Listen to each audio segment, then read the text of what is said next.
इस कहानी में हमें बताया जाता है कि दुनिया में एक ऐसी खतरनाक वायरस फैल गई है जिससे लोग बहुत ही तेजी से खूंखार जानवरों में बदलते जा रहे हैं और वर्ल्ड हेल्थ ऑर्गेनाइजेशन भी इस वायरस का इलाज ढूंढने में लगी है, लेकिन उन्हें कोई भी इलाज नहीं मिल पा रहा है और लोग अपने आंखों के सामने अपनों को खतरनाक जानवरों में बदलते हुए देखते हैं, लेकिन वो कुछ भी नहीं कर पाते। तो कहानी की शुरुआत होती है एमिल और उसके डैड फ्रांसिस को दिखाते हुए, जो हॉस्पिटल जाने के दौरान एक ट्रैफिक में फंसे हुए थे, लेकिन दोनों किसी बात को लेकर आपस में बहस करने लगते हैं, जिससे एमिल गुस्सा होकर गाड़ी से उतरकर जाने लगता है। तो फ्रांसिस भी उसको मनाने के लिए उसके पीछे जाता है, लेकिन तभी उनकी नजर वहाँ पर बंद एक एम्बुलेंस पर पड़ती है जो हिल रहा था और उसके अंदर से किसी के चिल्लाने की आवाज भी आ रही थी। तो फ्रांसिस तुरंत ही एमिल को लेकर एक गाड़ी के पीछे छुप जाता है और तभी उस एम्बुलेंस का दरवाजा तोड़कर एक आदमी बाहर निकल आता है जो आधा इंसान और आधा पक्षी था। लेकिन सिक्योरिटी ऑफिसर्स उस म्यूटेंट को पकड़ने की कोशिश करते हैं, पर वो उनसे किसी तरह बचकर वहां से भाग जाता है। इसके बाद फ्रांसिस और एमिल डॉक्टर से मिलने हॉस्पिटल पहुंच जाते हैं, जहां एमिल की मॉम लीना की इलाज चल रही थी और वो इसी हॉस्पिटल में एडमिट थी। असल में वो भी एक म्यूटेंट में बदलती जा रही थी और पिछले कुछ सालों से दुनिया भर में बहुत सारे लोग भी धीरे धीरे म्यूटेंट बनते जा रहे थे और ये म्यूटेंट्स कुछ समय के बाद बहुत ज्यादा आक्रामक भी हो जाते थे।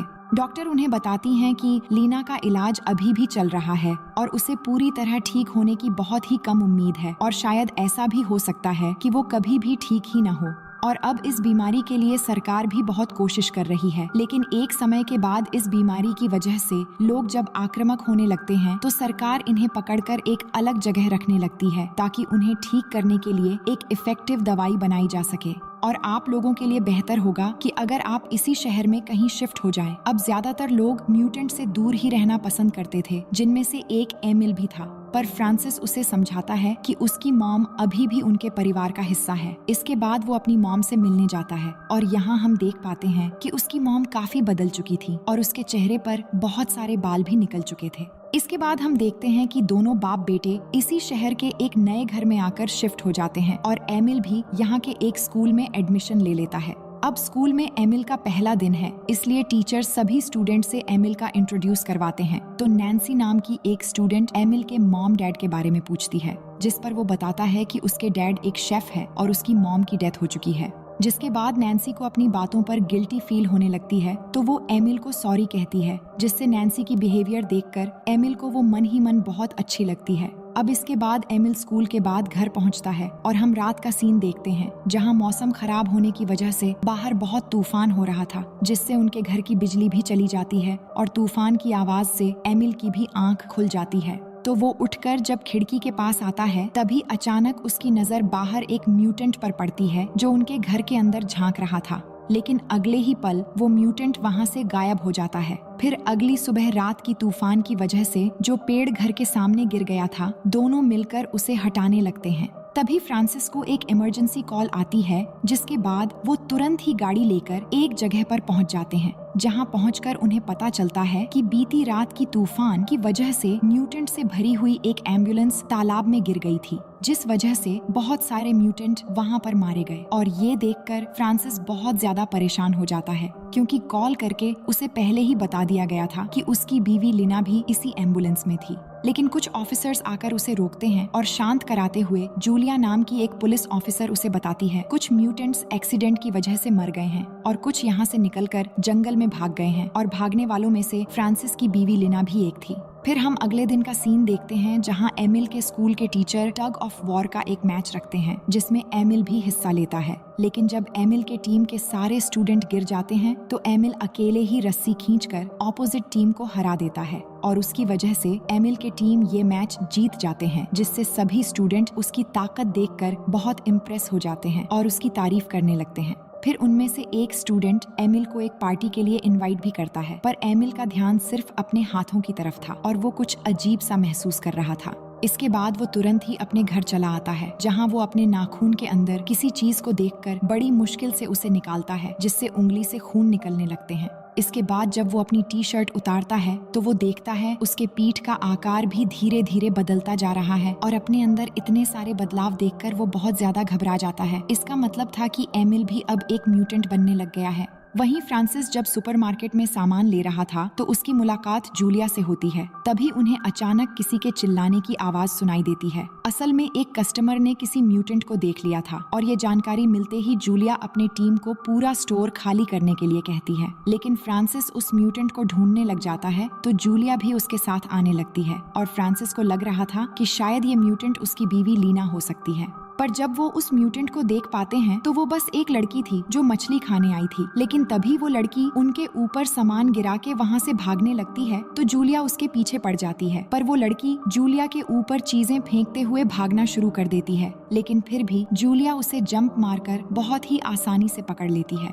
जिसके बाद पुलिस वाले उस म्यूटेंट को एम्बुलेंस से लेकर चले जाते हैं। फिर हम अगले फ्राइडे का सीन देखते हैं जहाँ एमिल अपने दोस्तों के साथ पार्टी में गया होता है और वहाँ सभी मिलकर बहुत एंजॉय कर रहे होते हैं। तभी अचानक से एमिल को शराब की वजह से परेशानी होने लगती है, जिसके लिए नैन्सी उसे एक दवाई देती है। पर एमिल अजीब तरीके से उसके हाथ को चाटते हुए उस दवा को लेता है और उसकी ये हरकत देखकर वहाँ बैठे उसके सभी फ्रेंड्स उस पर हंसने लग जाते हैं। अब अपना मजाक बनते हुए देखकर एमिल को काफी ज्यादा शर्म आ रही थी, इसीलिए वो तुरंत वहाँ से उठकर जाने लगता है और फिर भागते हुए पास के ही एक जंगल में चला जाता है। अब अगली सुबह जब उसकी आंख खुलती है तो वो खुद को एक लेक के पास पड़ा हुआ पाता है। वो तुरंत ही अपने घर की तरफ निकल पड़ता है और जल्दी से घर के बाथरूम में पहुंचकर टी शर्ट उतारकर खुद को चेक करने लगता है और तभी उसे एहसास होता है कि उसके मुंह में कुछ फंसा हुआ है। तो उसके मुंह से एक पंख निकलता है, जिसका मतलब है कि रात को उसने किसी चिड़िया का शिकार किया था। फिर थोड़ी देर बाद एमिल और फ्रांसिस जंगल में लीना की तलाश के लिए निकल जाते हैं,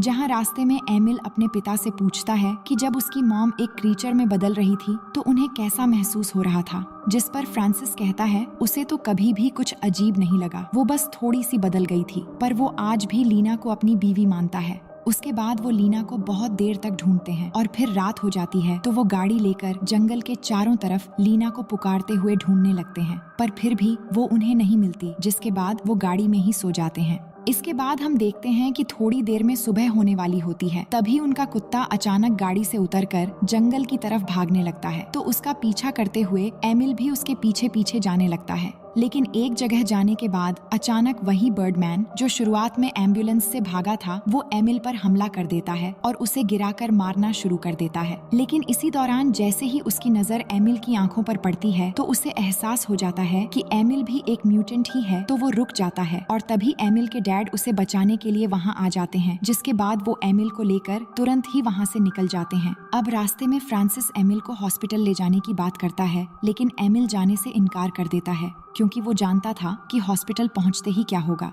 तो इस बात पर दोनों में बहस शुरू हो जाती है कि इसी बीच अचानक गाड़ी के आगे एक घोड़ा आ जाता है, पर फ्रांसिस सही समय पर ब्रेक लगाकर कार को संभाल लेता है। फिर वो देखते हैं कि वो एक राइडिंग स्कूल के पास पहुंच गए हैं, जहां एक म्यूटेंट ने कुछ घोड़ों पर हमला कर दिया था, इसलिए ऑफिसर जूलिया और उसकी टीम वहीं पर मौजूद थी। तो जूलिया आकर एमिल की जख्म देखकर पूछती है क्या हुआ, तो एमिल कहता है कि उनके कुत्ते ने उसे काट लिया था। तो जूलिया उन्हें आर्मी कैंप में ले जाती है, जहां एक आर्मी डॉक्टर एमिल के कंधे पर स्टिचेस लगाते हैं और यहाँ हमें पता चलता है कि भागे हुए म्यूटेंट्स को पकड़ने के लिए आर्मी को भी बुलाया गया है। अब धीरे धीरे समय गुजरने लगता है और एमिल के शरीर में लगातार बदलाव आने लगते हैं, जिनका असर उसके डेली लाइफ पर भी पड़ता है, जैसे कि क्लास में अजीब तरह से हरकतें करना और अब तो वो सही से साइकिल का पैडल भी नहीं मार पा रहा था। तो नैन्सी ये देखकर पूछती है क्या हुआ, तो वो तबीयत खराब होने का बहाना करता है, जिसके बाद नैन्सी उसे अपने घर ले जाती है, जहाँ पर दोनों बहुत देर बातचीत करते हैं। फिर जब एमिल ड्रिंक लेने के लिए फ्रिज खोलता है तो उसकी नजर एक मरी हुई बर्ड पर पड़ती है, जिसका रंग बिल्कुल वैसा ही था जैसा पंख एमिल को अपने गले में मिला था। तो एमिल के पूछने पर नैन्सी बताती है कि ये बर्ड मुझे बाहर मरी हुई मिली थी, तो मैंने बस इसे उठा के यहाँ पे रख दिया था। ये सुनकर एमिल को अजीब लगता है, पर नैन्सी बताती है कि मैं इस बर्ड को आर्मी को देना चाहती हूँ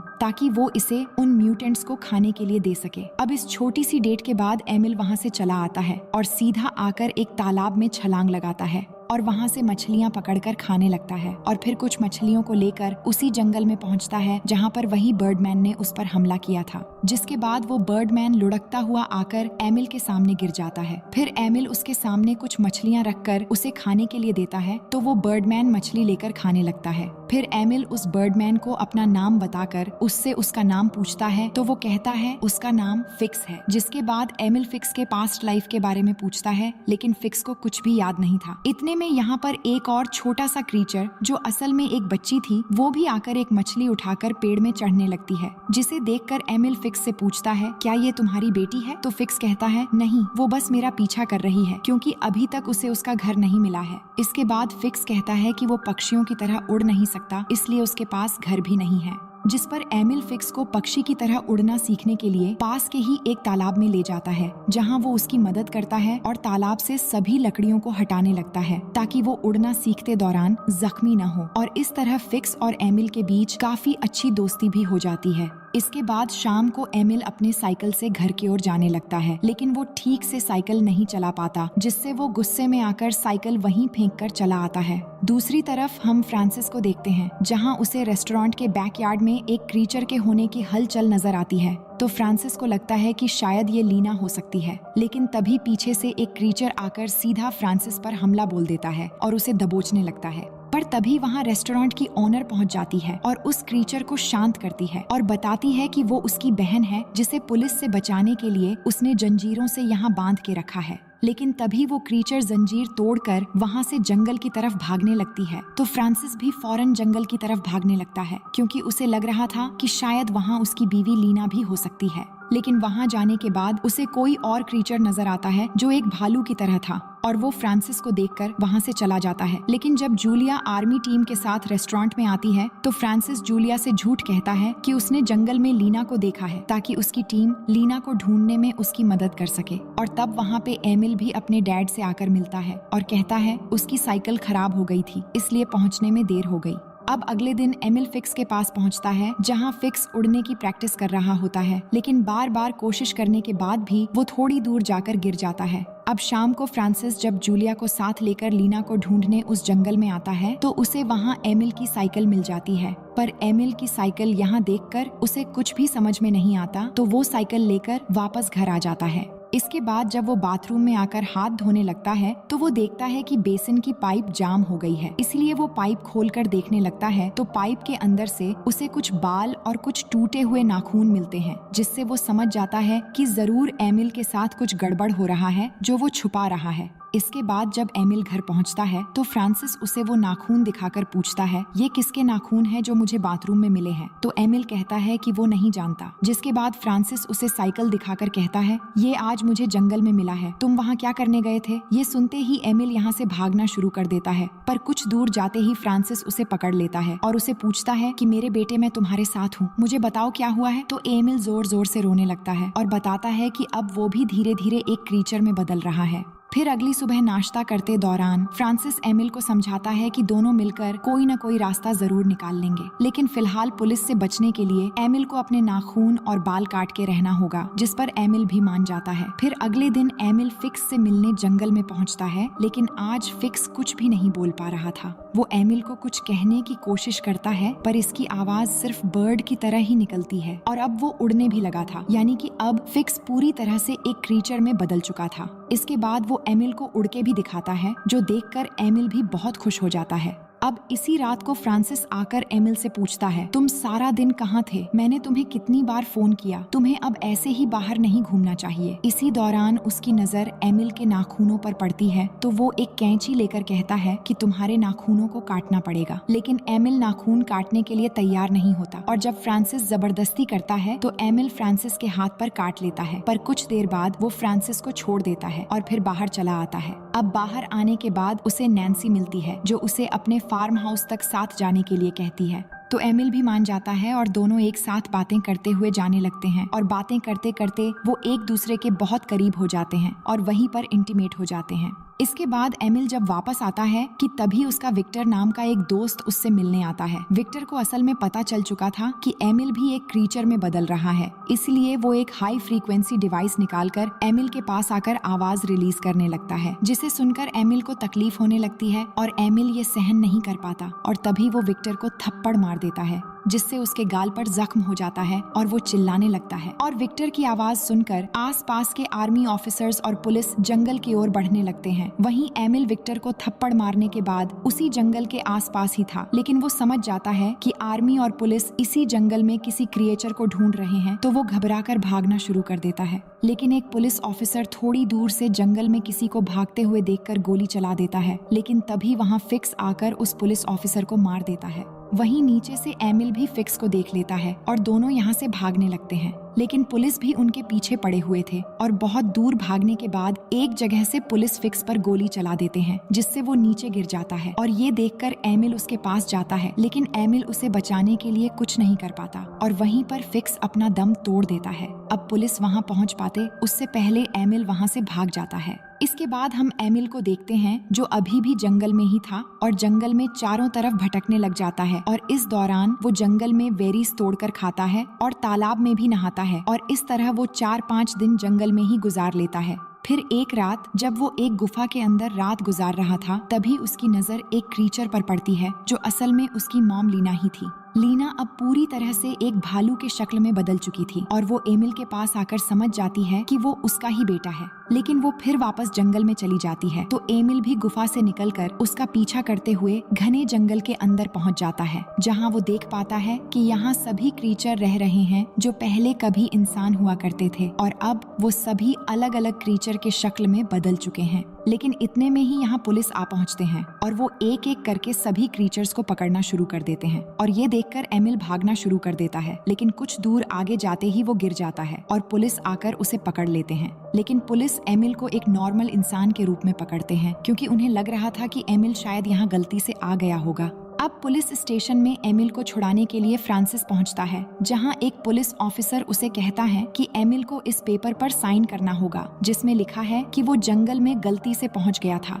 लेकिन साइन करने के लिए जब वो पेन पकड़ता है तो साइन नहीं कर पाता और इस वजह से एमिल गुस्से में ऑफिसर के सामने गुर्राने लगता है और इसकी आवाज पुलिस ऑफिसर भी सुन लेता है। पर अपने बेटे को बचाने के लिए फ्रांसिस उस ऑफिसर को धक्का मारकर गिरा देता है और फिर वो खुद ही उस पेपर पर स्टैंप लगाकर एमिल को लेकर यहाँ से निकल जाता है। अब रास्ते में एमिल अपने डैड से कहता है कि वो अब घर नहीं जाना चाहता, बल्कि वो जंगल में रहना चाहता है अपनी मॉम लीना के साथ, क्योंकि वो उससे मिला था और वो भी उसी जंगल में है और वही पुलिस भी इनके पीछे पड़ चुकी थी। लेकिन फ्रांसिस भी समझ चुका था कि उसे एमिल को जाने देना चाहिए, क्योंकि ये उसकी दुनिया नहीं है और अब वो सिर्फ जंगल में ही खुश रह सकता है। इसलिए वो गाड़ी जंगल की तरफ मोड़ लेता है और पुलिस बैरियर को तोड़ते हुए उस जंगल के एकदम बीच में पहुंच जाता है और वहाँ गाड़ी रोककर एमिल को जंगल में चले जाने के लिए कहता है। पर इस समय फ्रांसिस की आंखों में आंसू भी थे, मगर उसे पता था कि वो अपने बेटे के लिए अब कुछ भी नहीं कर पाएगा। जिसके बाद एमिल जंगल में चला जाता है और अब कहानी के आखिर में हम एमिल को जंगल में देखते हैं, जो भेड़िए की तरह गुर्राते हुए भाग रहा था और वो अब बहुत ही ज्यादा खुश था। और इसी सीन के साथ ये कहानी यहीं पर खत्म हो जाती है।